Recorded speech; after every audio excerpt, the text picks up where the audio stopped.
Hello and welcome to another edition of the Brooklyn Baby Podcast with me, your host, Charlene Sad. Happy Saturday, everyone, and hopefully everyone had a great week and an even better weekend. Well, let's get started. Today's episode is titled Self-Reflection, and self-reflection defined is technically the mental process of communicating internally with oneself. And in that process, it's the process of thinking about one's character, behavior, analyzing reasons that may cause certain behaviors, what may stem certain behaviors. So just really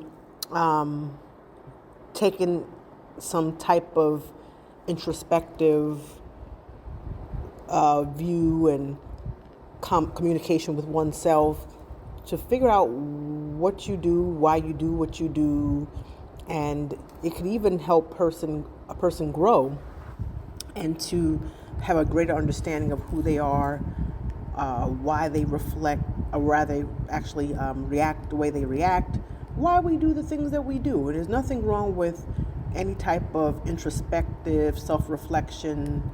However, don't let it get to the point where you are self-sabotaging yourself or beating yourself up. It should be all positive feedback, positive, tangible criticism of oneself, why you do what you do, why you react the way you react, and hopefully you get something out of it. I know I had to do a lot of this throughout my lifetime without even knowing what it was called, but just, thinking about, okay, why did I do that? Why did I react that way? Or why did I get that reaction from somebody else? And for me, it's been very beneficial.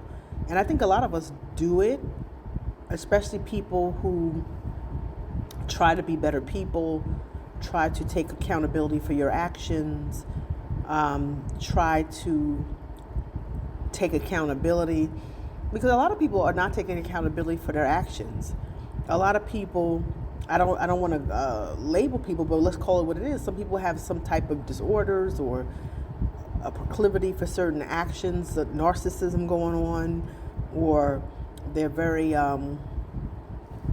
critical of others. But a lot of times, if you are trying to be a positive human being and trying to just improve oneself, it is very positive within reason. Yes, do some self-reflection. Try to grow oneself. Try to do better. Try to treat people better.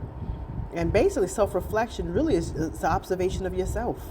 It's the observation of yourself, And I feel that if it's done correctly, it leads to more, you're more conscious of your decisions. You are more self-aware, because we have a lot of people who are not self-aware. It's like they say things and they do things. And it's like you want to say to people, do you really hear yourself? And I've actually had to move away from people, not physically, but I mean like as far as like certain friendships with people who I was really close to, family members, outside my immediate, I would say,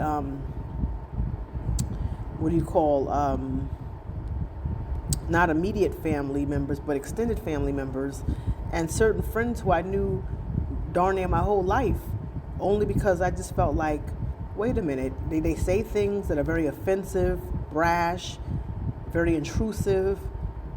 It could even be competitive, and or just downright disrespectful, or it just rubs me the wrong way. And I'm just like, wow, if these people could hear themselves and see themselves, and if they were subjected to the same treatment they inflict on other people, they would straighten up and fly right. It's just mind-boggling.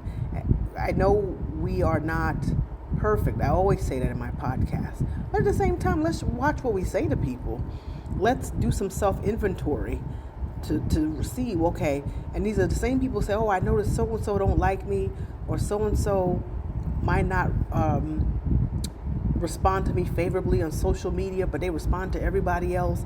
Yeah, that person might be egging you or avoiding you because you egged them. That person might not give you any time, or might not comment or like any of your posts, or whatever the case may be on social media, or respond to you, answer your DMs or answer your texts, give you the time and attention that you think you deserve, because they don't like you. They might not like you. They can't gel with you because you are so offensive. You are so offensive. And I'm just being honest. In my personal life, I can attest to the fact that I'm sure there's several people who I've known since I was young, like, Charlene's moving differently towards me. Charlene don't really call me like she used to. She don't get with me like she used to.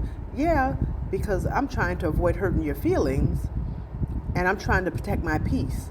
And if you say things that can be hurtful to my feelings, and you're not protecting my peace, and you're saying anything you want, stepping on my toes, metaphorically speaking, I'm going to move away from you. There's going to be a big gulf between us. You're not going to be invited to my events, my parties, my home. That's a dub. I'm not going to carve out time with you that is very substantial. Now, I might, superficially, have dealings with you, but it's not going to go that deep. And it may totally fade to black. So just watch how you treat people, and just let's start that process of self-reflection, self-awareness, temper the tongue, watch what we say to people, watch how we treat people. And it's very important, very important.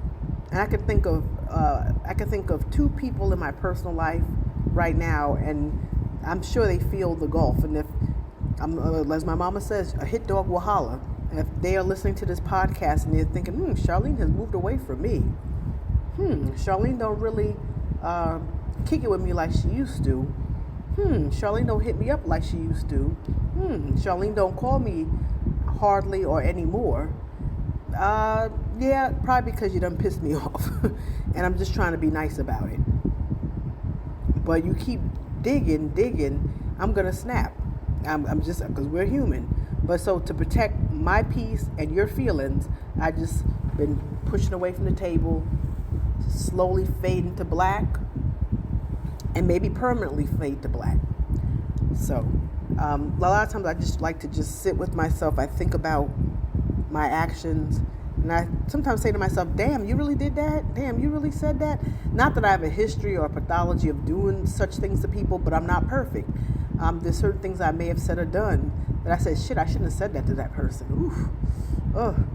But for my personal life, they're very few and far between. And I'm proud to take accountability about that. And luckily, that's not part of my repertoire, because I know my immediate family, they would snatch me up right quick and check me based on if my actions or words are not appropriate. And we need those people in our lives. We don't need people who are yes men and yes women. Let us do whatever the fuck we want to do, treat people the way we want to treat people. We got to be accountable. I'm even going to say with children, too. I'm not going to get too deep right now, but parents, grandparents, great-grandparents, aunts, uncles, even with children, it's just really despicable, and it's very unfortunate that some of us set children up for failure. There's some children who act so inappropriately that they need to be checked. Children too, yes, they need to be held accountable. And self-reflection can, yes, apply to children of all ages, teenagers. Parents, let's help the young people in our family to be reflective of their bad behavior, to try to self-correct, take accountability, be more self-aware of how their actions can really be inappropriate. I cannot stand a rude, disrespectful child. It's just unacceptable. And I've seen that even in my own family. Not my immediate, but in extended, I just cannot take a rude, disrespectful child. And I feel like as it takes a village, it's true. But if we are noticing that children have certain proclivities towards bad behavior, they need to get that ass whooped. And if the ass should be whooped, and there needs to be punishment. I just don't believe in rewarding bad behavior. I don't give a damn how cute a child is or isn't. A bad child is a disgusting, despicable sight. And these people don't realize, parents and guardians and loved ones don't realize, you know how they say fuck around and find out? You let that child keep going on that trajectory of bad behavior, They're going to be sent to alternative schools. And I'm a teacher. I just had a child recently been sent to an alternative school because of bad behavior stemming from a fight in the school. But you just got to be careful because they label kids BST, problematic. And that label is like luggage. It seems like it follows these kids for life. And you might get a recommendation for an alternative school. And only Jesus can save you at that point. So this self-reflection, self-awareness is not just applicable to adults, but it's applicable to teens, children of all ages, and even as parents, guardians, grandparents, great-grandparents, aunts, uncles, loved ones, we also got to be self-reflective on how we're raising our kids. I mean, really. Because, we are supposed to guide them and show them the way. And bad behavior, disrespectful behavior, children who think they're on par with adults, there's nothing cool or cute about that. So that's a whole nother podcast about children and to be in a child's place. But that maybe we'll save that for later. But that's all I wanted to say for now. Everybody, let's practice self-reflection, self-awareness. Let's treat people the way we want to be treated. Let's try to do better, correct our behaviors. You're never too old or too young to do self-reflection, self-awareness, to practice it, to try to improve ourselves. It's never too late. I make mistakes just about every day in different areas of my life, but I'm not a disrespectful person now. But I make other mistakes in other areas. But I'm not afraid to admit it. I'll admit it, and I'm going to try to fix it, correct it, and not do it again. Well, that's all for now. Hopefully you enjoyed this edition of the Brooklyn Baby Podcast. Enjoy this wonderful weekend. Stay blessed. Stay positive. And until next week, bye.